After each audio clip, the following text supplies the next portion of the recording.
Now recognizes the gentleman. I should, if any of you need a break, just let us know. I should have mentioned that earlier. Just let us know, and we'll be happy to do that. The gentleman from North Carolina is recognized for 5 minutes. There is a very odd oppositional dynamic in this hearing, which is striking. And Ms. Troy, I want to get at it by asking you this. You said something along the lines that the belief that there's has been social media censorship against conservatives is sort of a figment of conservatives' imagination. Ms. Wasserman Schultz summarized it as a red herring, bogus red herring.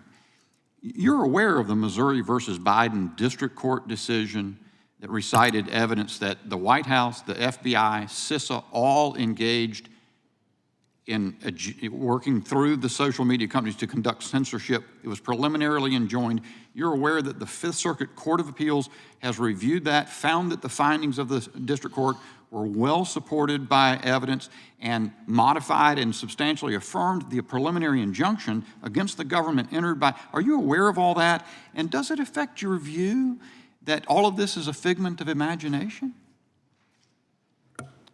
I am aware of the decision. I also want to clarify, I have not actually, never said that this is a conspiracy. You've not heard that comment from me. So you believe there is censorship going on by means of the federal government on social media platforms, or has been? I can only speak to my experience, and I will say that I've sat in a lot of these interagency meetings with social media companies, and ultimately it was their decision. And I will say that when content was removed, it was ultimately up to them. We followed the process. See, that's what the court has said is the problem, is that the agencies have engaged in this subterfuge where they say, well, we want you to make the decision, but they're all over them to the point that their constant involvement makes it government involvement. That's the threat. Mr. Schellenberger, let me turn to you, because I was thinking about where we are. Twitter files revealed these connections, right? Direct connections between Elvis Chan of the FBI and social media companies, CISA and the social media companies. And then your further reporting, and yours, Mr. Taibbi, revealed the next layer, which is what you call the censorship industrial complex. The connection between CISA funding these adjacent agencies, Stanford, people at Stanford, people at University of Washington. And so they could offload this exact subterfuge, and they could pre-bunk stuff and stop whole narratives from taking hold. And now your CTI League shows yet another dynamic in two ways, it seems.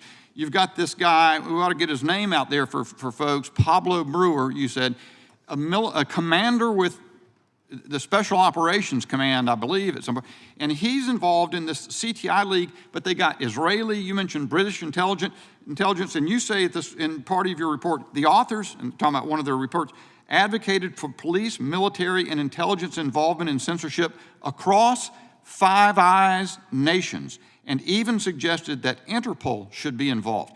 Why is that significant, Mr. Schellenberger? Because I mean, it's not blindingly obvious, and do it as quickly as you can, because I've got one other thing I really want to get to if we can. Well, because, I mean, we don't want the police and the military to decide what we can say and read. And that's what makes our country amazing, is that our founding fathers, they said, speech comes, it's the First Amendment, it comes before government. Where it's not, in Europe, the king would decide whether you could say things. We didn't want it that way. We said, we want to decide. Here's what it tells me that's chilling. And Ms. Subramanya, I'm minded of your presence here as a Canadian.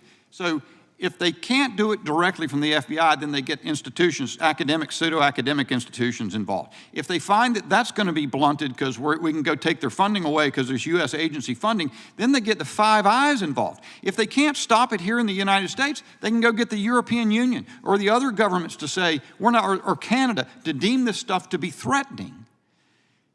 That's what, and the dynamic deepens and deepens. This is a big deal. And here we are, every person on the minority side has talked about Donald Trump.